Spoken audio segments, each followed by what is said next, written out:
जय शनिदेव। श्री शनि पुराण।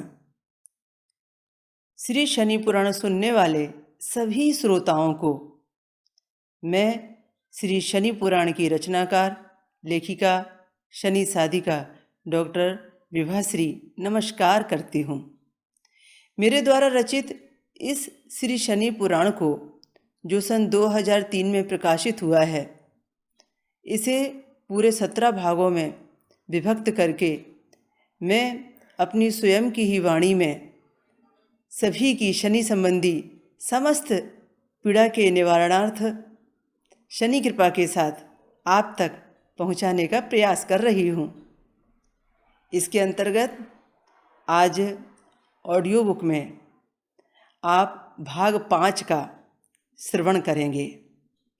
भाग 5 में माता लक्ष्मी और शनिदेव का प्रसंग है। दूसरा, शनि कृपा बिना लक्ष्मी प्राप्ति नहीं होती और लक्ष्मी प्राप्ति से संबंधित कुछ महत्वपूर्ण उपाय भी होंगे। लक्ष्मी जी से संबंधित, शनिदेव से संबंधित कई प्रकार की पौराणिक वार्ताएं, चर्चाएं होंगी जो सभी प्रेरणादायी रहेंगी। माता लक्ष्मी जी ने एक बार शनिदेव से पूछा, शनिदेव, मैं बार बार किसी व्यक्ति को उनकी भक्ति के प्रभाव से धनवान बनाती हूँ और आप बार बार मेरा दिया गया धन उससे छीन लेते हैं, ऐसा क्यों करते हैं? शनिदेव कहने लगे, माता लक्ष्मी जी, मैं मेरे मन से कुछ नहीं करता। मुझे जो उसके कर्म करने को कहते हैं मैं वही कहता हूँ और वही करता हूँ। लक्ष्मी जी कहने लगी, शनिदेव, मैं चाहती हूँ कि तुम मेरे भक्तों से मेरा दिया गया धन और आशीर्वाद ना छीनो। शनिदेव कहने लगे कि हे माता, मैं उनके सिर्फ इस जन्म के ही कर्म नहीं देखता, मैं उनकी आत्मा के साथ लाए गए पिछले जन्म के कर्मों का भी लेखा जोखा देखता हूँ। इसलिए मुझे वही करना पड़ता है जो मेरे न्याय में करने के लिए मैं विवश हूँ। माता लक्ष्मी जी ने कहा, फिर तो आप मुझे प्रमाणित करके बताएं कि आप गलत नहीं करते। शनिदेव ने कहा कि हे माता, यह महत्वपूर्ण नहीं है कि कोई व्यक्ति अत्याचार करे, कोई व्यक्ति स्वयं अत्याचार ना भी करे, पर किसी को अत्याचार करने के लिए ना रोके, उसे बढ़ावा दे, कोई गलत नहीं है। पर जो गलत कर रहा है वह उसे रोक नहीं रहा है, स्वयं ज्ञान पर ना चले, यह महत्वपूर्ण नहीं है, पर दूसरों को भी वह चलने से रोक रहा है। ऐसी परिस्थिति में मुझे उसके सुधार के लिए, उसको प्रायश्चित कराने के लिए अपने कर्म फलदाता होने का जो नियम है वो निभाना पड़ता है। माता ने कहा कि मुझे तो इसका प्रमाण चाहिए। शनिदेव ने कहा, ठीक है, आप बताएं मुझे क्या करना है। माता लक्ष्मी जी ने शनिदेव को उनके कर्म फलदाता होने का प्रमाण मांगा और एक अपने भक्त को धनवान बना दिया। एक बहुत गरीब था जो लक्ष्मी जी का परम भक्त था, विष्णु जी की सेवा करता था। लक्ष्मी जी ने उसे खूब धनवान बना दिया। 1 साल पूरा नहीं हुआ था कि शनिदेव ने धीरे धीरे उसका सारा धन उसकी गलतियों से खत्म करवाकर उसे फिर से निर्धन बना दिया, उसका सारा धन छीन लिया। माता लक्ष्मी ने शनिदेव से कहा मैंने मेरे भक्त को धनवान बनाया, आपने इस भक्त से सारा धन क्यों छीन लिया? शनिदेव ने कहा, जब उसके जीवन में मेरी दशा आई, मेरा समय आया, तो मुझे उसके पिछले जन्म का प्रारब्ध का लेखा जोखा देखना पड़ा। और मैंने देखा कि उसने पिछले जन्म में बहुत ज़्यादा लोगों को परेशान किया। वह पिछले जन्म में लोगों को यातनाएं देता रहा। उसने गांव के गांव उजाड़ दिए। उसने लोगों के साथ में बहुत अन्याय किया, अत्याचार किए। इसलिए वह अपने भाग्य के साथ में वह पिछले जन्म का दंड लेकर आया है। उसकी सज़ा उसे तो भोगनी ही पड़ेगी।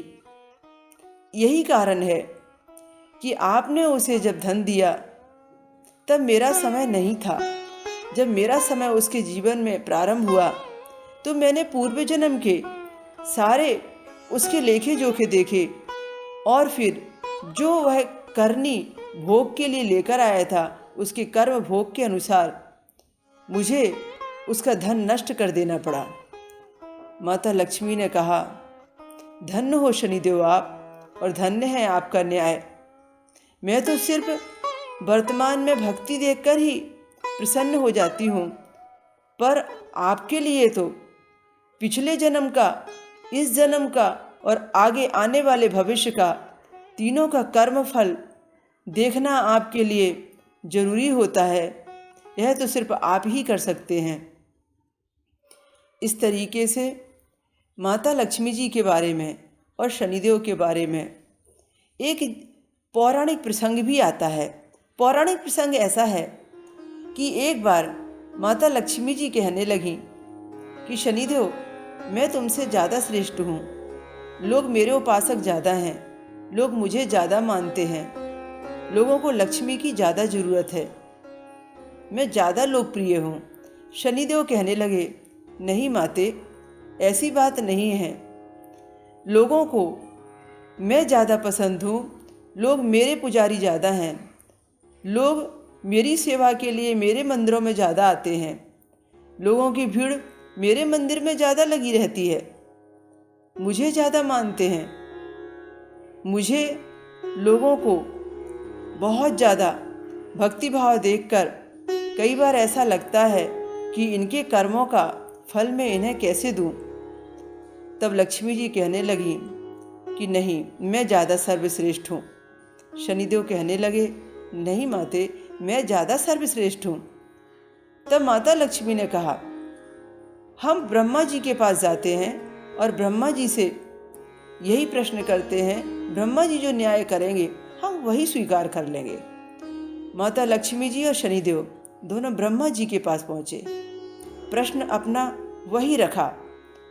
ब्रह्मा जी ने प्रश्न सुनने के बाद में उनको जवाब दिया कि देखो, मैं आजकल अपने मानस पुत्र नारद को ये सारा कार्य सौंप चुका हूँ, और आप लोगों की इस विवाद को सही तरीके से सुलझाने की क्षमता नारद में ही है। इसलिए माता लक्ष्मी, आप भी और शनिदेव आप भी दोनों एक बार नारद के पास चले जाएं और उनसे आप यह बात कहें, क्योंकि ब्रह्मा जी उनके न्याय में उलझना नहीं चाहते थे। ब्रह्मा जी के मन में ये भाव आने लगा कि मैं यदि माता लक्ष्मी को यदि कम अच्छा बोलूं तो श्रीहरि रूठ जाएं, और शनिदेव को यदि मैं कम अच्छा बोलूं तो शनिदेव अभी मुझे लग जाएं। करूं तो क्या करूं? इन दोनों से मैं सीधा सीधा मुक्त हो जाता हूं और इनको मैं नारद के पास भेज देता हूं। और नारद तो अपने न्याय करने में लोकप्रिय है, उनको तो वाक्पटुता बहुत आती है। वो तो न्याय ऐसा करते हैं कि किसी को नाराज होने ही नहीं देते। और यह भाव आते ही उन्होंने दोनों को नारद जी के पास भेज दिया। माता लक्ष्मी जी और शनिदेव जब नारद जी के पास गए तो यही प्रश्न नारद जी से कहा। नारद जी सोचने लगे, मैं माता लक्ष्मी को यदि बहुत श्रेष्ठ बोलूँ तो शनिदेव रूठ जाएं और शनिदेव को श्रेष्ठ बोलूँ तो माता रूठ जाएं। करूँ तो क्या करूँ, मेरे लिए तो दोनों ही पूजनीय और दोनों ही सम्मानीय हैं। पर उन्होंने अपने विवेक से काम लिया और माता लक्ष्मी और शनिदेव से बोले, लक्ष्मी जी और शनि महाराज, आप एक काम करो, आप यहाँ से 20 कदम की दूरी पर मेरे सामने चल कर दिखाओ। जरा 20 कदम की दूरी पर जाइए और 20 कदम की दूरी से मेरे पास पुनः वापस आ जाइए। मैं देखना चाहता हूँ आप दोनों की चाल। माता लक्ष्मी जी नारद जी के कहने से शनिदेव के साथ में चलते हुए 20 कदम की दूरी तक पहुंची और 20 कदम की दूरी के बाद पुनः वापस आ गई नारद जी के पास। अब लक्ष्मी जी ने प्रश्न किया, बोलो नारद मुनि, हम दोनों में से कौन श्रेष्ठ है? शनि महाराज जी ने भी वही प्रश्न किया। फिर नारद जी ने कहा, निवेदन है कि आप दोनों एक बार थोड़ा सा और चलकर जाएं और पुनः मेरे पास वापस आएं। बस एक अवसर मुझे और दें। माता लक्ष्मी जी पुनः चलकर 20 कदम गईं। शनि महाराज जी भी चलकर गए, पुनः फिर वापस आ गए। फिर वही प्रश्न सामने था, बताइए ऋषिवर, हम दोनों में कौन श्रेष्ठ है? नारद जी हंसने लगे। नारद जी ने कहा, माता लक्ष्मी जी, अभी अभी मैंने देखा कि जब आप मेरी तरफ आ रही थी ना, तो आप आते समय बहुत सुंदर, लुभावनी और प्यारी, खूबसूरत लगती हैं। आपकी चंचला चाल मन को मोह लेती है। आपका आगमन बड़ा ही सुखदायी होता है। और शनि महाराज, मैंने अभी अभी अनुभव किया कि जब आप जा रहे थे, मुझसे दूर जब आप जा रहे थे, तो मैंने देखा कि आप बहुत सुखद हो रहे थे, बहुत मन को प्रसन्न कर रहे थे, बहुत अच्छे लग रहे थे, बहुत विनम्र लग रहे थे। इसलिए शनि महाराज, मैंने ये फैसला लिया है कि लक्ष्मी माता जब आप आती हैं तो सबको बहुत प्यारी लगती हैं, आपका जाना अच्छा नहीं लगता। और शनि महाराज, जब आप जाते हैं तो जाता हुआ शनि बहुत अच्छा लगता है। शनि का किसी की राशि में लंबे समय के लिए आना उसे सुखद नहीं लगता। इस तरह से लक्ष्मी जी को और शनिदेव को दोनों को प्रसन्न कर लिया नारद जी ने। माता लक्ष्मी ने कहा, बात तो सच कहते हो ऋषिवर, क्योंकि बिना शनि की मर्जी के मैं भला कहाँ रुक सकती हूँ किसी के पास। जब तक इनकी कृपा नहीं होती तब तक लोग मेरा सही माने में ऐश्वर्य उपभोग कर ही नहीं सकते। ये जब चाहें उसे कर्म फल का भोग दे दें और जब चाहें धनवान को निर्धन बना दें।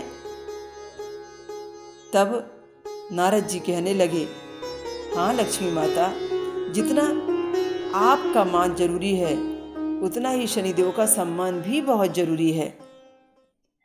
अब आते हैं हम दूसरे चैप्टर पर। यह शनि कृपा बिना लक्ष्मी प्राप्त नहीं होती। भाग 5 में जो दूसरा मुख्य चैप्टर है, शनि कृपा के बिना लक्ष्मी प्राप्त नहीं होती, उसका अर्थ यह है कि शनि ने लक्ष्मी जी के साथ, लक्ष्मी जी ने शनि के साथ एक एग्रीमेंट किया है, एक साठगांठ की है, एक अनुबंध किया है। और वह यह है कि माता लक्ष्मी जी ने कहा है कि शनिदेव, जब तक कोई भी मुझे मानने वाला मेरा भक्त तुम्हारे दिन, तुम्हारी तिथि के दिन, तुम्हारे मुहूर्त के दिन, तुम्हारे जैसा, तुम्हारे लिए जो चीज़ें पसंद की गई हैं, तुम्हारी कहलाती हैं, उन चीज़ों के द्वारा जब तक मुझे प्रसन्न नहीं करेगा तब तक मैं उसे स्थायी रूप से लक्ष्मी प्राप्ति का सुख सौभाग्य नहीं दूंगी। तब शनिदेव ने लक्ष्मी जी से कहा कि माता लक्ष्मी, आप तो पूजी जाती हैं दीपावली के दिन, और आप यह कह रही हैं कि अमावस्या के दिन जो मेरा दिन होता है वही दीपावली का दिन कहलाता है। तो उस दिन लक्ष्मी जी की पूजा होती है और आप प्रसन्न हो जाती हैं। माता लक्ष्मी जी ने कहा, हाँ शनिदेव, तिथि आपकी अमावस्या की होती है और उस अमावस्या की तिथि के दिन मनाई जाती है दीपावली। मैं आपकी तिथि के दिन ही दीपावली के दिन लक्ष्मी पूजन स्वीकार करती हूँ। आपकी हर अमावस्या मेरे लिए दीपावली से कम नहीं होती, पर ये भक्तगण जानते नहीं, इसीलिए वो उस अमावस्या को पूरी तरह से सम्मान नहीं दे पाते। और शनिदेव, आपको तो रात्रि अधिपति कहा गया है, इसलिए मेरी पूजा अर्चना हमेशा दीपावली के दिन, महालक्ष्मी के दिन, महालक्ष्मी पूजन सूर्य अस्त होने के बाद, शनि की बेला प्रारंभ होने के बाद ही जो भक्त करता है वही सही माने में लक्ष्मी पूजन में स्वीकार करती हूँ, क्योंकि लक्ष्मी पूजन का मुहूर्त तो हमेशा सूर्यास्त हो जाने के बाद शनि की बेला में ही हुआ करता है। और इतना ही नहीं, शनिदेव आप रात्रि अधिपति हैं, तो मैं रात्रि में ही पूजन अर्चन करने वाले के यहाँ, उनके यहाँ जिनके यहाँ दरवाजे खुले रहते हैं दीपावली के दिन, मैं भ्रमण करती हूँ। आपको तो तेल के दिए बड़े ही पसंद हैं, आप तो तेल प्रियाय हैं। तो देखो, सभी दीपावली के दिन तेल के दिए जलाते हैं मेरे आगमन के लिए। और इतना ही नहीं, आपकी पसंद के जितने भी तेल के पसंद के पकवान हैं, जो भी तेल में तैयार किए गए पकवान होते हैं, जो सब आपको पसंद होते हैं, वही तो अधिकतर पकवान महालक्ष्मी पूजन के लिए, दीपावली के लिए लोग बनाते हैं और मैं उनकी लक्ष्मी पूजा उस पकवान में स्वीकार कर लेती हूँ। और आप तो बहुत पवित्रता के द्योतक हैं, आपको तो पवित्रता बहुत पसंद है। अमावस्या की उस बेला में दीपावली मनाने के बहाने से लोग अपने घर की साफ सफाई, लिपाई पुताई इतनी खूबसूरती से करते हैं कि घर के अंदर में एक भी गंदगी और जाले का नामो निशान नहीं रहने देते। मुझे प्रसन्न करने के लिए वो आपकी अमावस्या पर इतनी साफ सफाई करते हैं कि आप पवित्रता के प्रिय अपने आप प्रसन्न हो जाते हैं। इसलिए मैं उनके यहाँ पर जाना पसंद करती हूँ। शनिदेव ने कहा, माता लक्ष्मी, मैं भी आपको हमेशा उस भक्त के यहाँ पर भेजना ज़्यादा पसंद करूँगा जो भक्त वास्तव में मेरे बताए नियमों का पालन करते हुए अपने किए गए गलत कर्मों का प्रायश्चित कर लेगा। गलती तो निश्चित रूप से प्रत्येक मानव से होना स्वाभाविक है, पर जो मेरा भक्त अपनी गलती का प्रायश्चित कर लेगा, उसके लिए अपने लिए सुधार कर लेगा, मैं हमेशा उस पर आपकी कृपा बनी रहने दूंगा। मैं उससे आपका आशीर्वाद खत्म नहीं करूंगा। इस तरीके से माता लक्ष्मी जी ने यह प्रमाणित कर दिया कि बिना शनि कृपा के लक्ष्मी प्राप्त कोई नहीं कर सकता। यदि लक्ष्मी जी की कृपा नहीं हुई तो चलेगा, पर शनिदेव जी की कृपा नहीं हुई तो बिल्कुल नहीं चलेगा, क्योंकि यदि शनिदेव की कृपा नहीं हुई तो लक्ष्मी तो आने वाली नहीं है। इसलिए हमें दीपावली के दिन कुछ विशेष उपाय करने चाहिए, जिसके माध्यम से शनिदेव की कृपा हो, लक्ष्मी जी प्रसन्न हो।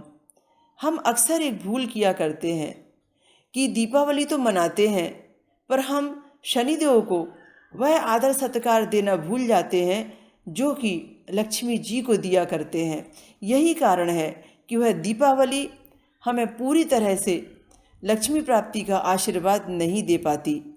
दूसरी गलती हमसे यह भी होती है कि हम हर अमावस्या को दीपावली के जैसा मान सम्मान नहीं देते, घर की साफ सफाई धुलाई पवित्रीकरण नहीं करते।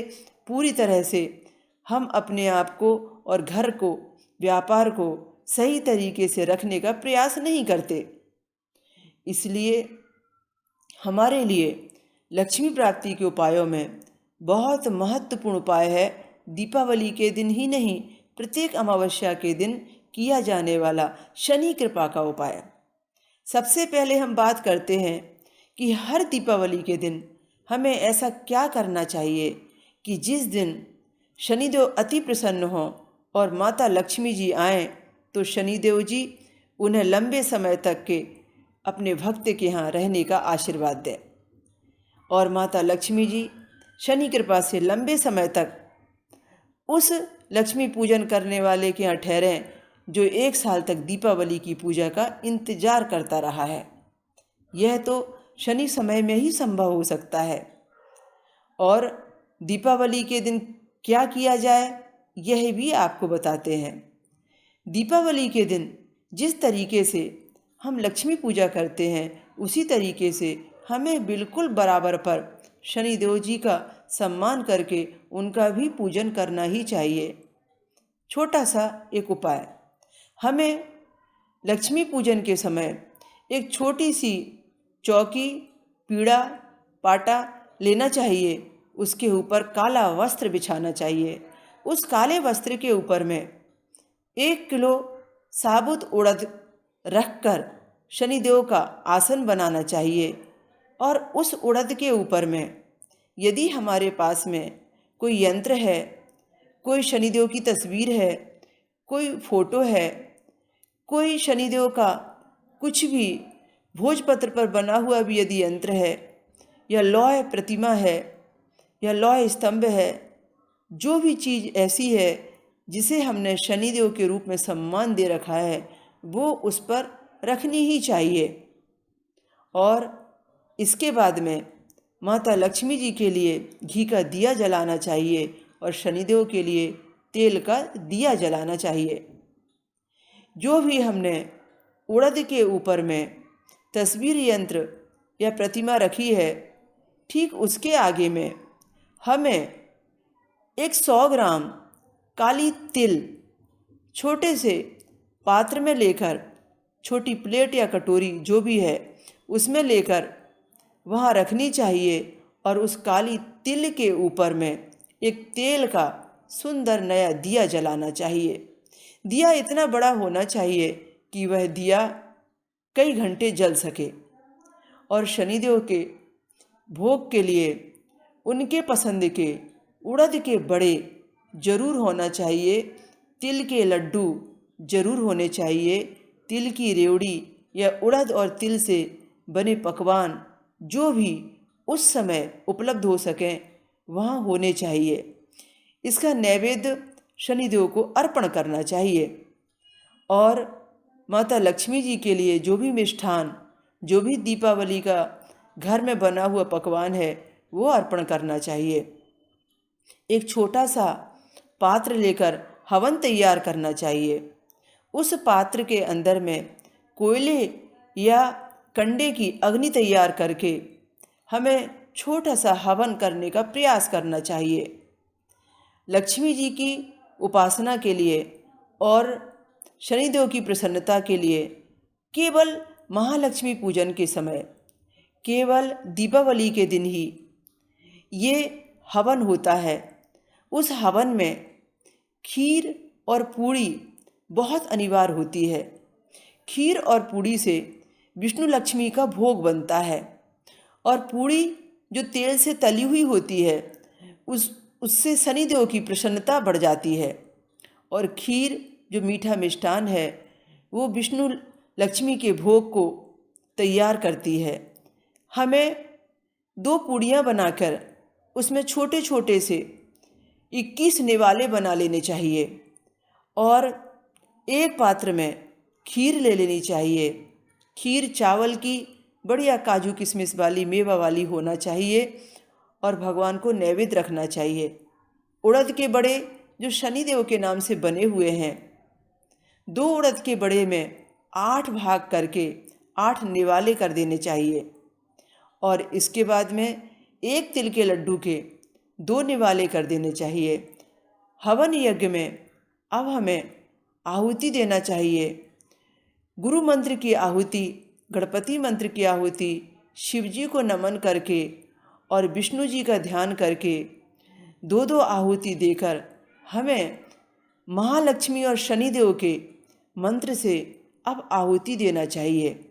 यह शनि लक्ष्मी मंत्र दीपावली के लिए विशेषकर उपयोगी है, जो अभी उपाय के लिए आपको बताने जा रही हूँ। दीपावली के दिन लक्ष्मी जी की प्रसन्नता के लिए यह मंत्र आप 1 माला का जाप भी करें और इस मंत्र से हवन भी करें।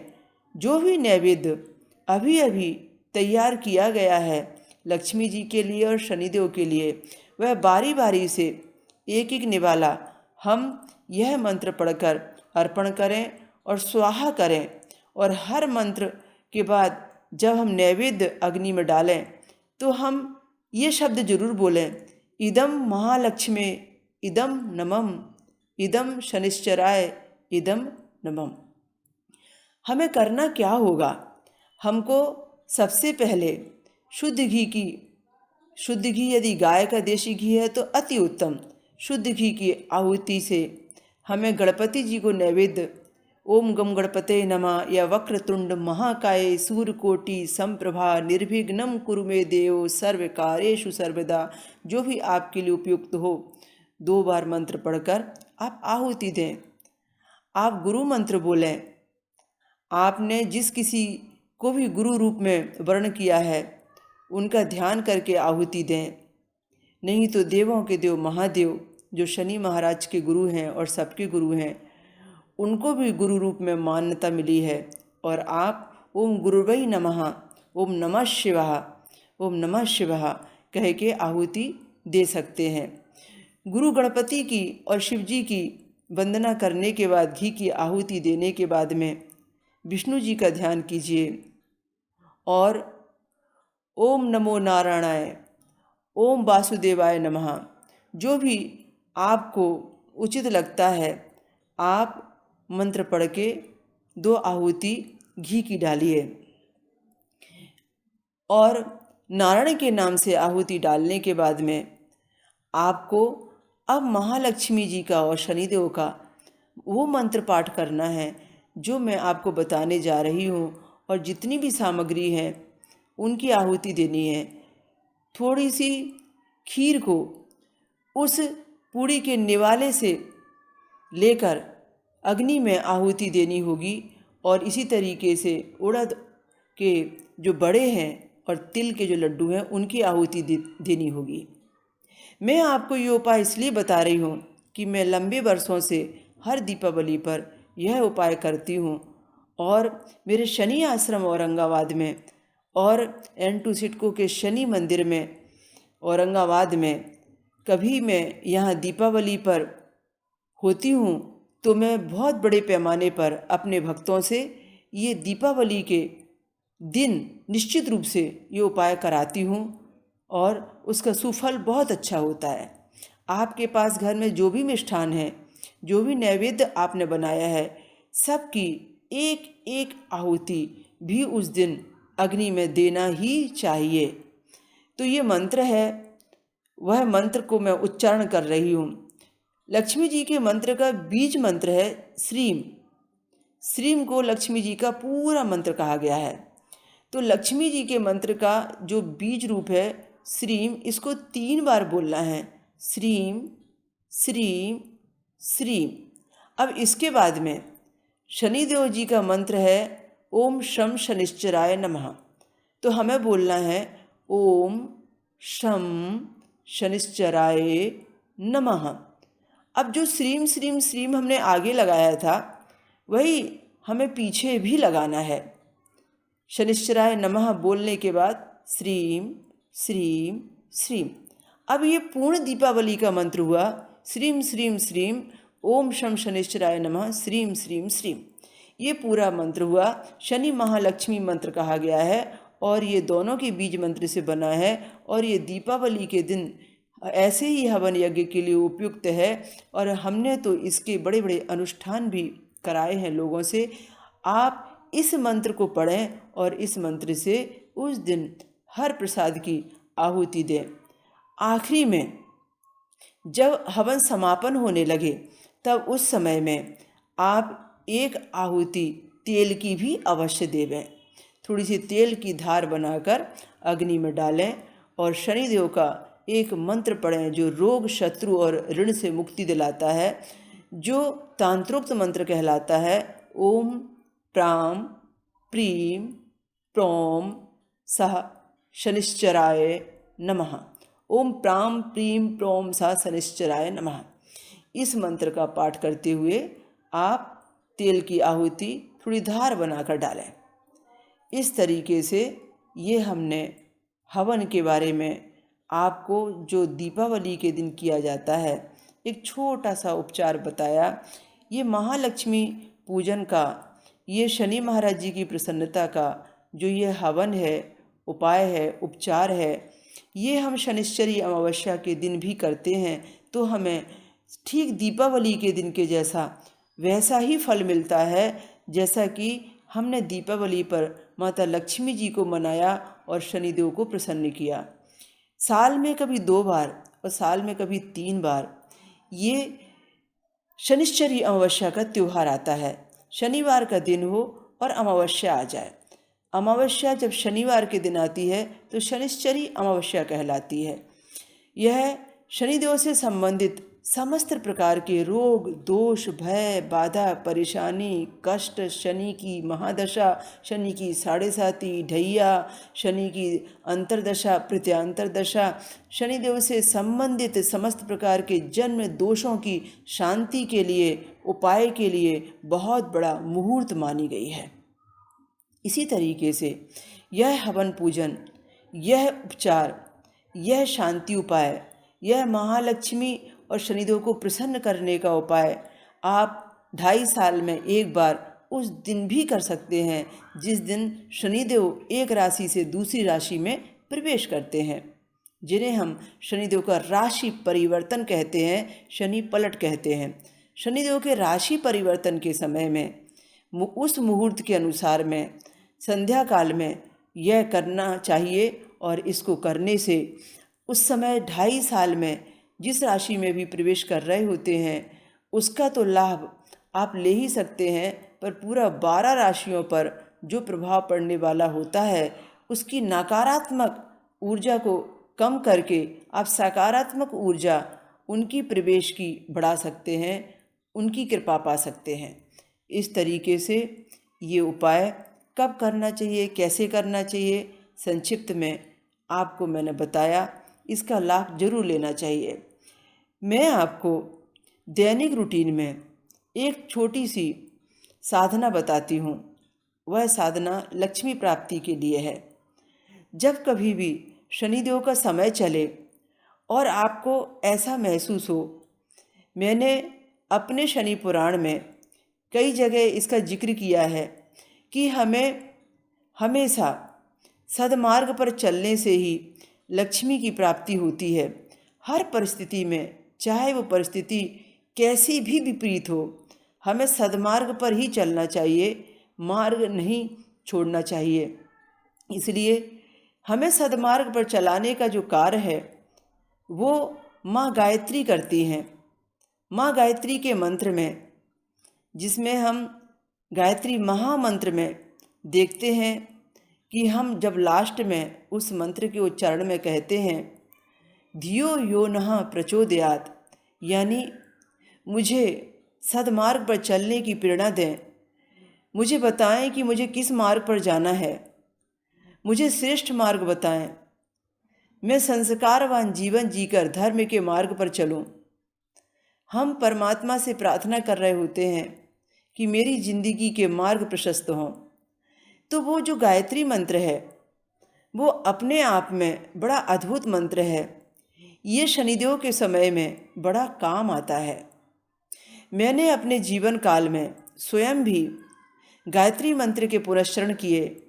वर्षों पहले साधनात्मक जीवन की शुरुआत जब की, तब 24,000 गायत्री मंत्र के जाप पूरे करके और उन गायत्री मंत्र के जापों में दशांश हवन करके बहुत सुकून पाया। और उसके बाद में फिर गायत्री लक्ष्मी जी का अनुष्ठान किया।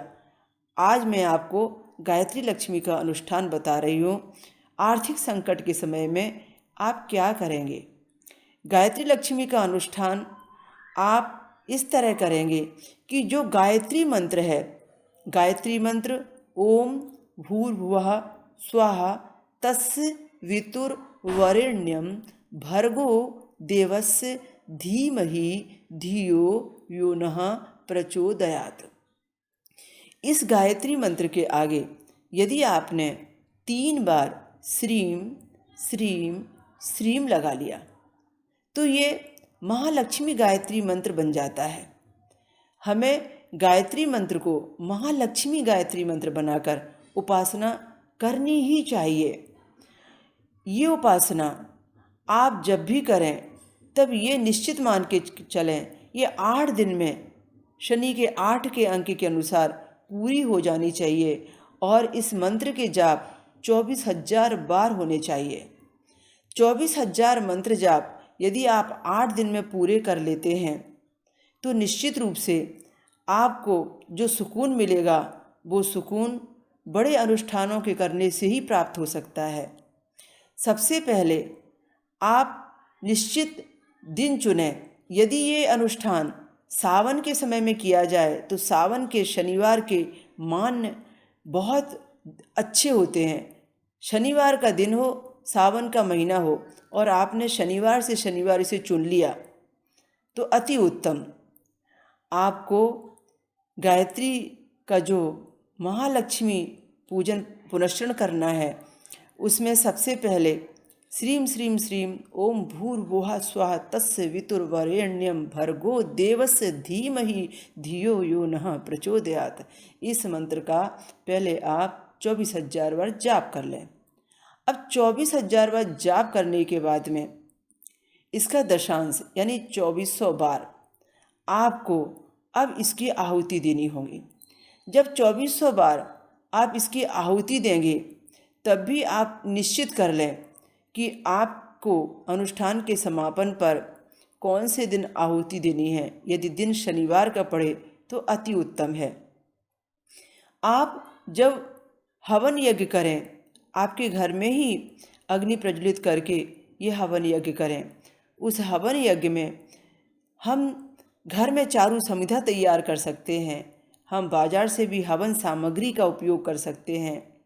चारु समिधा में जो चीज़ें होती हैं उसमें जौ, काली तिल, शक्कर और चावल, इनके चारों के मिश्रण होते हैं और थोड़ा सा घी डालकर उसे सुगंधित किया जाता है। इस तरीके से जब चारु समिधा बनती है तो उस चारु समिधा से हवन किया जाता है।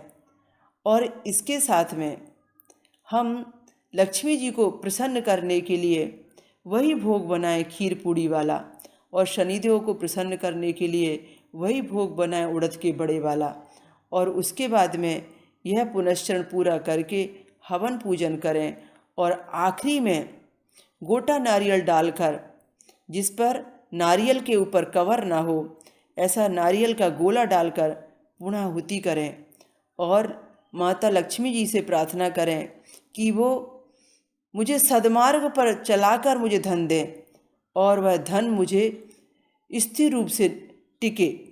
क्योंकि ये आराधना इसलिए आप कर रहे हैं कि सही मार्ग पर आप जिसके हकदार हैं उस मार्ग पर चलकर धन आएगा जो लंबे समय तक आपको ऐश्वर्य बन के आपका साथ देगा। तो ये मैंने अद्भुत और अनुभूत उपाय और प्रयोग बताए हैं जो मैंने ग्रंथों में देखे, लोगों से कराए, स्वयं लिख के दिए और शनि पुराण में वर्णित है। तो आपको आज 2 प्रकार के उपाय करने के लाभ मिले। दीपावली के दिन, शनिश्चरी अमावस्या के दिन एक विशेष मंत्र और गायत्री मंत्र के आगे श्रीम श्रीम लगाकर एक विशेष मंत्र। और ये उपाय आप अकेले ही कर सकते हैं, इसमें किसी भी पुरोहित की, किसी भी पंडित जी की कोई भी आवश्यकता नहीं होती। और एक विशेष बात, महालक्ष्मी और शनिदेव दोनों को प्रसन्न करने के लिए यदि आप अपने घर में अमावस्या के दिन शनिदेव की प्रतिमा पर तेल अभिषेक करते हैं, शनिदेव जी के यंत्र पर तेल अभिषेक करते हैं, आप शनिदेव के आगे तेल का दिया जलाते हैं, आप उनके चालीसा का पाठ करते हैं, एक माला शनि मंत्र की जाप करते हैं, तो ये बहुत ही अति उत्तम माना गया है, सर्वोत्तम माना गया है। तो ऐसा आपको आवश्यक रूप से करना ही चाहिए। महालक्ष्मी जी के लिए और शनिदेव जी के लिए, दोनों के लिए हमेशा हमें ध्यान रखना है कि धर्म के 4 जो चरण होते हैं, उन 4 चरणों पर हमें सदा चलना है। धर्म के 4 चरण पर यदि हमारा ध्यान केंद्रित रहा तो शनिदेव जी अति प्रसन्न होंगे और उनके जितने भी प्रारब्ध भोग हमारे कर्म भोग में लिखे होंगे, उनके द्वारा एक छोटी सी सजा, एक छोटा सा दंड बन जाएगा जो हमारे लिए कल्याणकारी हो जाएगा। हमें पता भी नहीं चलेगा कि शनि पीड़ा कब आई और कब ख़त्म भी हो गई। इसलिए हमें धर्म के 4 उन चरणों पर हमेशा अपना ध्यान केंद्रित रखना चाहिए, जिसके लिए शनिदेव ने यह कहा है कि ऐसा व्यक्ति जो इस तरीके से धर्म का मार्ग चुनेगा उस पर सदा शनि कृपा बनी रहेगी। ये धर्म के कौन से 4 चरण हैं जिस पर धर्म टिका हुआ है? पहला चरण है धर्म का सत्य बोलना, सत्यवादिता। हमारी हर पल हर क्षण ये कोशिश होना चाहिए कि हम सत्य ही बोलें, चाहे कितने भी संकट आ जाएं, कितनी भी तकलीफ़ें हमें उठानी पड़े, हम झूठ से हर पल बचने की कोशिश करें। दूसरा, क्षमा। हमें कोशिश करनी चाहिए कि किसी से कितना भी बड़ा अपराध क्यों ना हो गया हो, पर उसे कल की बात समझकर, पास्ट चिंतन समझकर, हमें पिछली बात समझकर भूल जाना चाहिए, उसे क्षमा कर देना चाहिए। क्षमा सबसे बड़ा दान कहा गया है। व्यक्ति अपने जीवन में यदि सिर्फ सबको क्षमा दान ही देने लगे तो भी वह धर्म के द्वितीय चरण का पालक होकर अपने जीवन में शनि कृपा बहुत पाता है। इसलिए हमें दूसरे चरण पर ध्यान देना चाहिए। पहला सत्य, दूसरा क्षमा, तीसरा है दया और करुणा। हमें हमेशा याद रखना चाहिए कि जिस प्रकार से हम भगवान से अपने लिए दया और करुणा मांगते हैं, जिस प्रकार से भगवान हम पर दया और करुणा करते हैं, हमें प्राणियों पर दया और करुणा करनी होगी। कैसी भी स्थिति परिस्थिति क्यों न रहे, पर हमारी करुणा कम नहीं पड़नी चाहिए, हमारा दया भाव कम नहीं होना चाहिए। हमें सदा अपना यह संस्कार बनाए रखना चाहिए कि हम सब पर दया करें, सब पर करुणा हमारी उमड़े। और चौथा चरण कहता है तप। तप चाहे वाणी का हो, तप चाहे शरीर का हो, तप चाहे मन का हो, आपको आपके जीवन में ये धर्म के चौथे चरण पर चलना ही होगा। यदि आपने कम बोलने की आदत नहीं डाली, मौन रखने की आदत नहीं डाली, वाणी का तप नहीं किया, कठोर वाणी का त्याग नहीं किया, मीठा बोलना शुरू नहीं किया, धीरे बोलना, कम बोलना, मीठा बोलना, यह नियम पालन नहीं किया, तो आपने वाणी का तप नहीं किया। आपने अपने आप की मौन साधना, मेडिटेशन साधना पर ध्यान देकर मन का तप नहीं किया, तो यह तप पूरा नहीं होगा। शरीर का तप भी जरूरी है, जो हम तीर्थ यात्राओं के माध्यम से, व्रत उपवास के माध्यम से हम खुद चुनते हैं। इस तरीके से ये धर्म के चारों चरण यदि हमारे जीवन में बने रहते हैं, हम हमेशा इन पर ध्यान केंद्रित करके अपना मार्ग सदमार्ग बनाकर चलते हैं, तो निश्चित रूप से महालक्ष्मी जी भी ठहरती हैं, शनिदेव जी भी प्रसन्न होते हैं और हमें शनिदेव जी की कृपा सदा सदा प्राप्त होते रहती है। जय शनिदेव।